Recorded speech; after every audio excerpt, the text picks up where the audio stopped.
Hello everyone, this is Herman Smith-Sosa with uBuntuSpeaks. I hope all is well. Thank you for those of you who've been with me since Monday to discuss the 8 strategies to a fulfilling and successful global health and development career. For those of you who are just joining me, please feel free to look at the past 4 videos that I've posted and regarding the strategies that I am going to share with you. The first one was about being present in the moment. The second was about being culturally aware and speaking the language of the people. Third strategy was staying informed in order to ensure your safety. The fourth strategy that I spoke about yesterday was how to be the importance of being politically aware in order to once again ensure your safety and to be able to fulfill your mission without showing political bias in the country that you work in.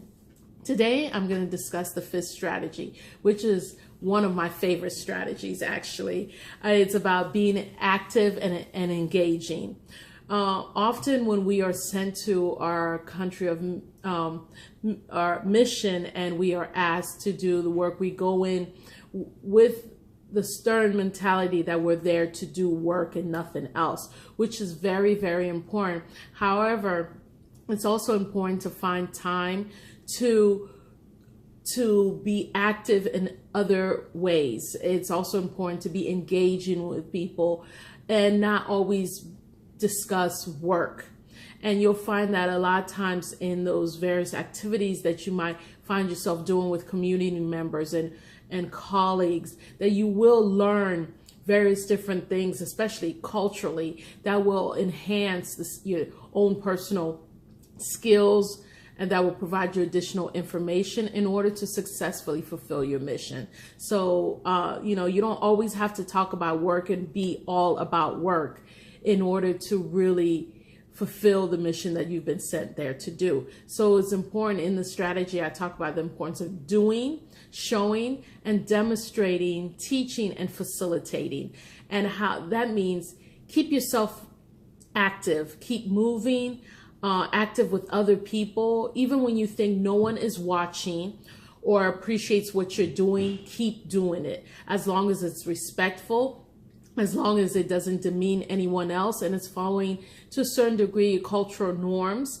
And you'll find that, believe it or not, people are watching. They're always going to be watching because you are the foreigner for the most part in that community, in that country. So people are always going to be watching. It be the little kids on the side of the road when you're jogging, or the women or the men that are sitting on their porch, trying to figure out, what you're doing and discussing your reason for being there. Someone's always going to be watching, or it be your colleague that's silent in that meeting, but watching you respectfully express yourself and express the concerns that you may have, or encourage people to brainstorm for solutions. There's always going to be someone that's going to be watching and that might see you as a role model or a mentor or see you as a leader, without actually telling you that this is how they see you. And so, you are going to be something to someone in your community. And sometimes you might be that leader, or that role model, or that mentor to someone that you least expect. So don't just assume that your influence, your circle of influence is only around your job. It might just, it might just be a ripple effect that will go across and into communities and touch individuals that you least expect. And you may not find out until years later that you have impacted their lives. So just continue doing what you're doing. One of the examples I'd like to share with you is when I was in Ecuador for a reforestation project so that I signed up for. So I went to Ecuador for a year. I was living and working on a small island called Muisni in Ecuador. Mind you, when I got there to Ecuador, I barely knew how to speak Spanish, but because I love to talk and I love to communicate with people and talk to people, I made it my mission to learn the language. Nevertheless, when I was there, I made it a routine to also walk in the community, right after I had been out, working with my colleagues. When I came back after lunch, I always went and greeted everyone, just walked down, in the communities, in the neighborhoods, and just waved at everyone and talked to people and practiced my Spanish.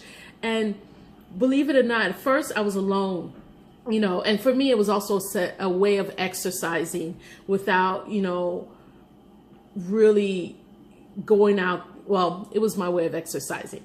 So let's just put it that way. But a month after, I was walking every day and talking to community members, children started following me. And together I was walking with a group of 10 or more children, saying hello to everyone. The children were telling me who lived there and who lived there and what's going on here. And oh my goodness, the children know everything that's happening in the community.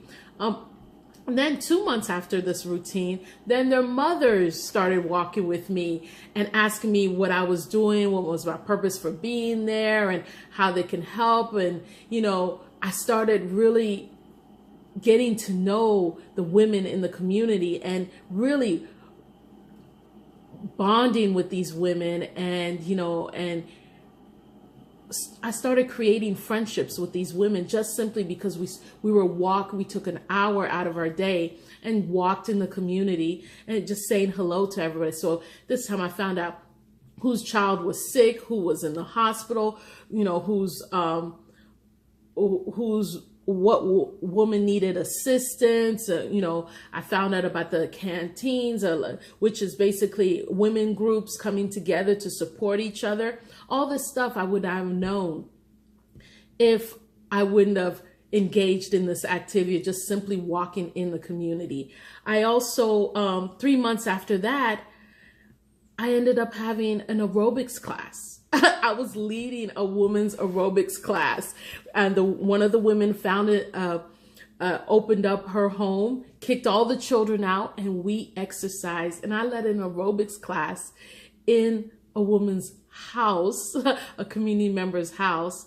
And this was a time not only for us to exercise, but to chat, to have that sisterhood time, which was wonderful. And it also, during those times, I learned about the gender norms and the cultural norms and that exist within the community that are keeping a lot of the women from acquiring the services that they need, and keeping them from, getting that have kept them from getting the education that they need.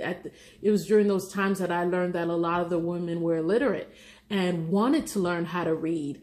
And together we were able to come up with solutions of how to overcome these barriers. So myself and another woman, we started a literacy class. So on top of the aerobics classes, for half an hour, I would teach, now my Spanish was it was better, but I was able to teach, phonics, and I was able to teach, them how to write their name and be able to really see their name on paper, and how important that was to them, that they could read a book to their child. So it was amazing. And for me, I realized that although that was not part of my job description when I went to complete this mission of this reforestation project, it was very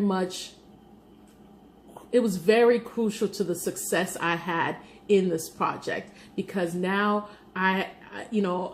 because of simply walking around and being friendly with everyone, people knew what I was there for. People understood my mission and my purpose and my love for humanity, and they were excited about working with me in order to help solve the problems that they saw in their community. And really, it was a shared success.